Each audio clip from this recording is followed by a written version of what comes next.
Et si on pouvait, l'espace d'un instant, prendre le pouls de toute une nation, juste en lisant les infos du matin? Eh bien, c'est exactement ce qu'on va faire aujourd'hui avec l'Algérie. On va se plonger dans les actualités d'une seule journée, le 23 février 2026, pour essayer de décrypter ce qui anime vraiment le pays, du plus petit tracas quotidien jusqu'à ses plus grandes ambitions. Voilà la question qui va nous guider. Parce que, vous savez, derrière un titre un peu sec sur l'économie ou sur la culture, il y a souvent bien plus. Qu'est-ce qui préoccupe vraiment les Algériens et qu'est-ce qui les rend fiers? C'est ce qu'on va essayer de découvrir ensemble.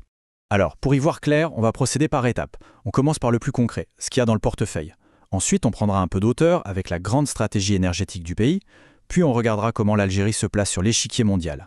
Et on terminera avec ce qui fait vraiment l'âme d'un pays, sa culture et son identité. Allez, on plonge dans le vif du sujet avec notre premier thème, le portefeuille des ménages. Surtout qu'on est à l'approche du Ramadan, une période de forte consommation, et là la question du pouvoir d'achat, c'est plus qu'un sujet, c'est une priorité nationale. Ce chiffre, 330 dinars, c'est le prix que le gouvernement a fixé pour un kilo de poulet congelé. C'est une intervention directe sur le marché, un geste fort pour soutenir le pouvoir d'achat. Mais alors, comment est-ce possible d'arriver à ce prix ?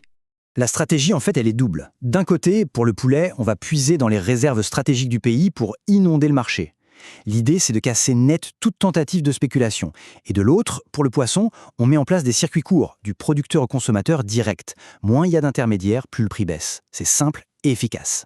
Et visiblement, ça fonctionne. Ce témoignage, il vient d'un acheteur au marché de la place des Martyrs, et ça montre bien que ces décisions politiques ne sont pas juste des chiffres sur le papier, elles ont un impact bien réel et plutôt apprécié dans le quotidien des gens. Ok, on quitte le panier de la ménagère et on change complètement d'échelle pour regarder la vision macroéconomique. Parce que ce 23 février, ce n'est pas un jour anodin. C'est la veille d'une date très symbolique pour la souveraineté énergétique du pays et l'Algérie en profite pour réaffirmer ses ambitions. S'il y a un mot qui revient partout, c'est celui-là, la souveraineté. Pour l'Algérie, ça veut dire une chose, être maître de ses propres ressources. C'est la clé pour garantir son indépendance et pour s'imposer comme un poids lourd sur la scène énergétique mondiale. Et pour y arriver, les moyens mis sur la table sont colossaux. 60 milliards de dollars. C'est la somme qui sera investie dans le secteur des hydrocarbures d'ici 2030. Un chiffre qui, à lui seul, vous donne une idée de l'ampleur de la stratégie. Ce qui est vraiment intéressant dans ce que dit l'expert Chihab Boutemi, c'est cette double mission. Cet argent, il sert d'abord à répondre à la demande à l'intérieur du pays, que ce soit pour les foyers ou pour l'industrie. Mais en même temps, il doit permettre à l'Algérie de peser lourd, très lourd, sur les marchés internationaux. Et concrètement, pour Sonatrach, la grande compagnie nationale, ça se traduit comment ? Eh bien, la priorité des priorités, c'est d'augmenter la production et de trouver de nouveaux gisements. Mais on voit aussi que les partenariats stratégiques et la recherche de nouveaux marchés sont des pièces maîtresses de ce grand puzzle. Bien sûr, quand on a une telle puissance énergétique entre les mains, ça se traduit forcément par un rôle diplomatique très actif. Alors, jetons un œil à la position de l'Algérie sur les grands dossiers internationaux de ce jour-là. En balayant les titres, on voit tout de suite se dessiner une carte des priorités algériennes. Il y a les engagements historiques, comme le soutien à la cause sahraoui, et un suivi très attentif de ce qui se passe à Gaza. Mais on voit aussi que l'avenir se construit, avec des partenariats sud-sud, comme ce projet de formation pétrolière avec la Namibie. Allez, après l'économie et la diplomatie, on revient à ce qui fait battre le cœur du pays. Parce que cette journée, elle est aussi remplie de petites et grandes nouvelles qui nourrissent la fierté nationale et qui célèbrent le patrimoine. Tiens, un petit coup de projecteur qui vient de l'étranger, ça fait toujours plaisir. C'est le journal américain USA Herald qui décrit l'Algérie comme une destination à ne pas rater en parlant de son patrimoine, de sa culture, de ses paysages, une belle reconnaissance internationale.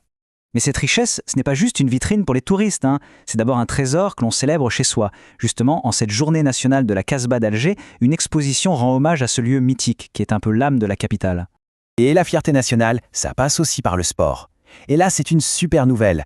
La gymnaste algérienne Kaylia Nemour vient de décrocher une médaille d'argent en Coupe du Monde. Mais ce n'est pas tout. Elle a inventé un mouvement tellement unique qu'il porte désormais son nom, le Nemour 2. Une performance individuelle incroyable qui fait la fierté de tout un pays. Bon, on a vu pas mal de choses. Maintenant, si on rassemble toutes les pièces de ce puzzle, quel portrait de l'Algérie ça nous donne pour cette journée du 23 février ? En fait, ce qui est vraiment frappant, c'est de voir comment le pays semble avancer sur deux fronts en même temps. D'un côté, le regard est tourné vers l'intérieur. On s'occupe du bien-être des gens, on chérit son patrimoine, on célèbre ses champions. Et de l'autre, le regard est tourné vers l'extérieur. On construit sa puissance économique, on pèse sur la scène internationale et on soigne son image. Et tout ça, ça nous ramène finalement à notre question du début. Qu'est-ce qui fait la force d'un pays ? Est-ce que c'est sa capacité à contrôler le prix des produits de première nécessité ? Est-ce que ce sont ses projets économiques grandioses ? Ou alors, est-ce que c'est tout simplement dans la fierté que l'on ressent face à une citadelle préservée ou à l'exploit d'une championne? C'est la question que nous laisse cette journée en Algérie.